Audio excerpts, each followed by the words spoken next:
Good morning. So I just made my last phone call on the list. Some of you guys, I do need to cycle back because I got voicemails or weird messages that your phone doesn't take voicemails.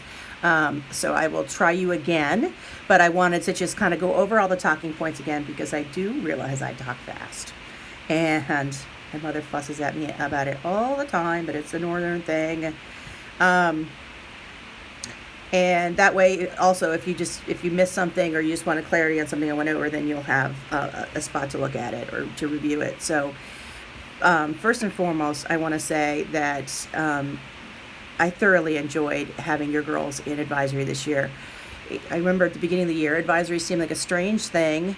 We were all really kind of nervous about it, and the way we selected our advisory groups was really kind of a crapshoot. We just didn't really know the kids yet, and we sat down as a team and we divided the kids up and just sort of said, "Do you want boys or girls?" And then we just started randomly putting kids in groups. And I honestly think I won the lottery.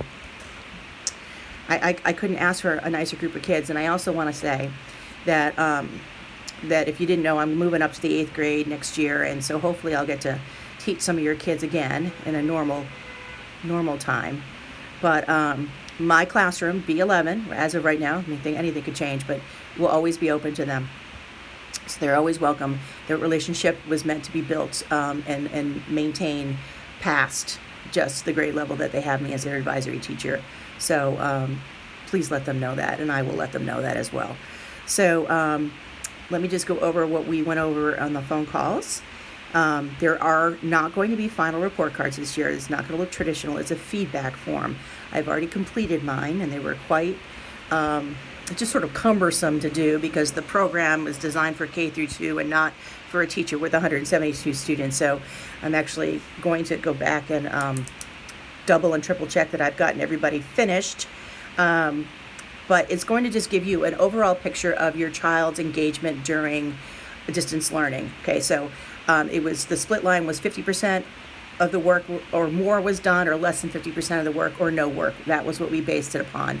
And then we did a social emotional piece, which I do not believe that you will see. And it really was more of a snapshot of who your child is as a learner.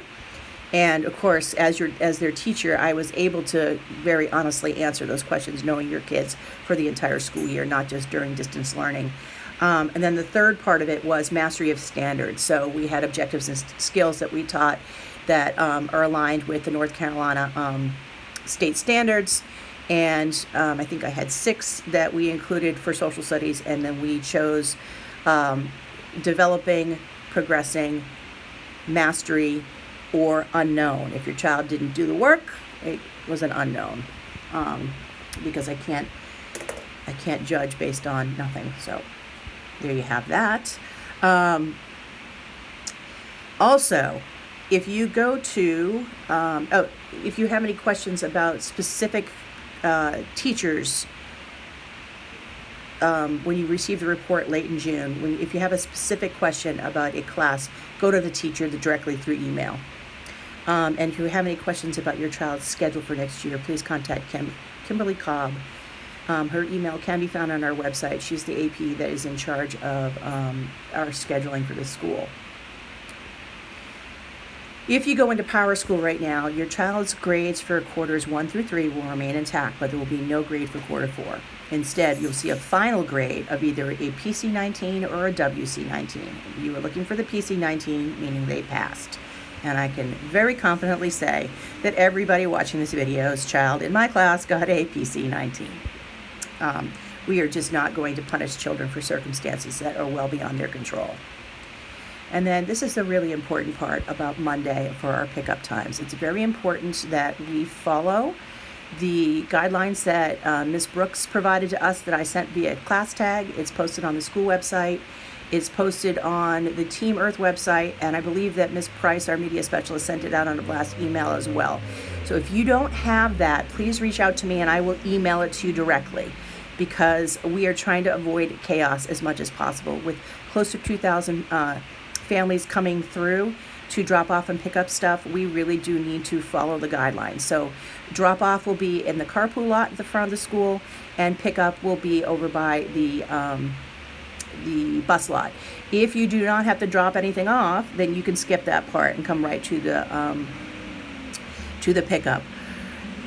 We are really looking forward to say hello, but you must stay in the car. We will be gloved and masked, and anything that we need to exchange through.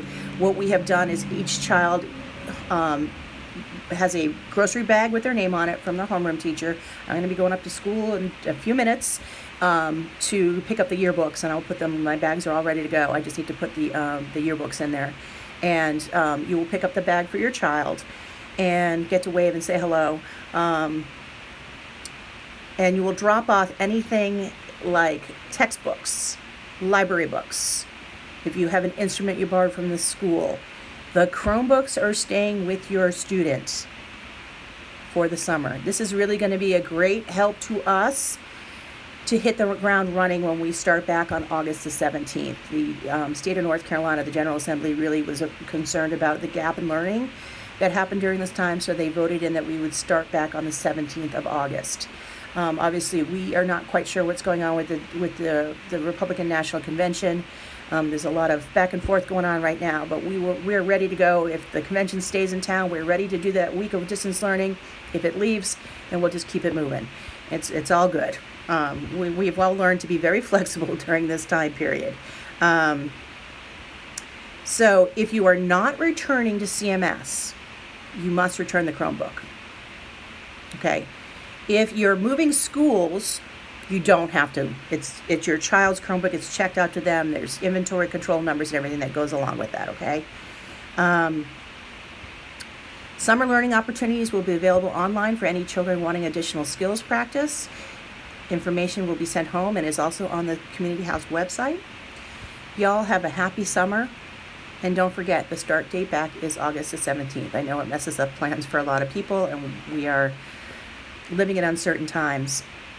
But we'll do the best we can, as always. It's been a pleasure.